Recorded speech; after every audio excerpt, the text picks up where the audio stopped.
দীর্ঘ ১৫ বছরেরও বেশি সময় পর ঢাকা বিশ্ববিদ্যালয় কেন্দ্রীয় ছাত্র সংসদ, সংক্ষেপে ডাকসু, তার হারানো গৌরব ফিরে পেতে চলেছে।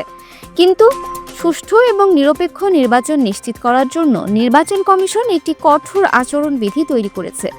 এই আচরণবিধি অনুযায়ী প্রার্থীরা কিছু নির্দিষ্ট নিয়ম মেনে চলতে বাধ্য। যদি তারা এই নিয়মগুলো লঙ্ঘন করে তবে তাদের বিরুদ্ধে কঠোর শাস্তিমূলক ব্যবস্থা নেওয়া হবে।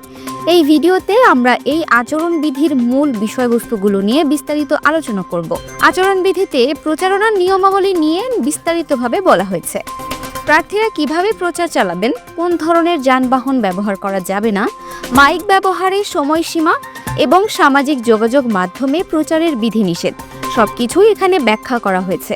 প্রার্থীরা কেবল তাদের নির্বাচনী প্রতীক এবং স্লোগান ব্যবহার করতে পারবেন।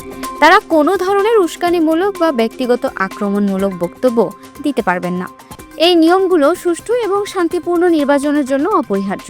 আচরণবিধিতে সভা ও সমাবেশের নিয়মাবলীও অন্তর্ভুক্ত করা হয়েছে। প্রার্থীরা কোনো সভা সমাবেশ করার আগে কর্তৃপক্ষের কাছ থেকে লিখিত অনুমতি নিতে বাধ্য। এছাড়া ক্যাম্পাসের মধ্যে কোথাও সমাবেশ করা যাবে না, তাও বিস্তারিতভাবে বলা হয়েছে। এই নিয়মগুলো ক্যাম্পাসের শান্তিপূর্ণ পরিবেশ বজায় রাখতে সাহায্য করবে এবং কোনো ধরনের অপ্রীতিকর ঘটনা এড়াতে সাহায্য করবে। পোস্টার ও লিফলেট নিয়েও কঠোর নিয়ম রয়েছে। পোস্টার, লিফলেট বা হ্যান্ডবিলের রং কেমন হবে এবং কোথায় সেগুলো লাগানো যাবে না তা এখানে বিস্তারিতভাবে বলা হয়েছে। এছাড়া প্রতিপক্ষের পোস্টার নষ্ট করার বিষয়েও কঠোর নিষেধাজ্ঞা আরোপ করা হয়েছে। এই নিয়মগুলো প্রার্থীদের মধ্যে সুস্থ প্রতিযোগিতা নিশ্চিত করবে এবং একে অপরের প্রতি সম্মান বজায় রাখতে সাহায্য করবে। আর্থিক লেনদেন ও উপহার নিয়েও কঠোর নিয়ম রয়েছে।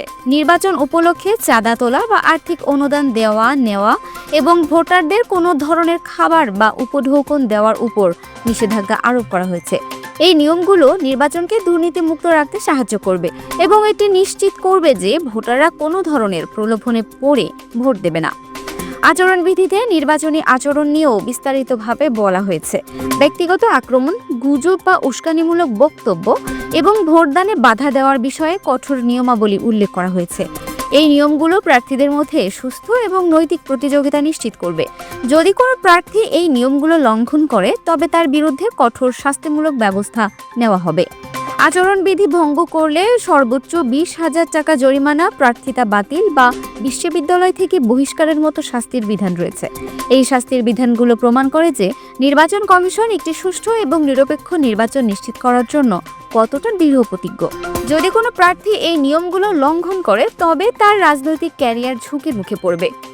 সব মিলিয়ে ডাকসু নির্বাচনের আচরণবিধি একটি সুষ্ঠু এবং নিরপেক্ষ নির্বাচন নিশ্চিত করার জন্য খুবই গুরুত্বপূর্ণ। এই বিধিমালাটি কেবল প্রার্থীদের জন্য নয় বরং শিক্ষার্থীদের জন্য একটি বার্তা বহন করে। এই বার্তাটি হলো গণতন্ত্রের নিয়ম এবং শৃঙ্খলা খুবই গুরুত্বপূর্ণ। যদি আমরা একটি সুস্থ এবং গণতান্ত্রিক সমাজ গড়তে চাই তবে আমাদের সকলকে নিয়ম মেনে চলতে হবে এবং একে অপরের প্রতি সম্মান বজায় রাখতে হবে। Multimedia desk, Dinajpur TV. Dinajpur TV, মানুষের জীবনের কথা বলে।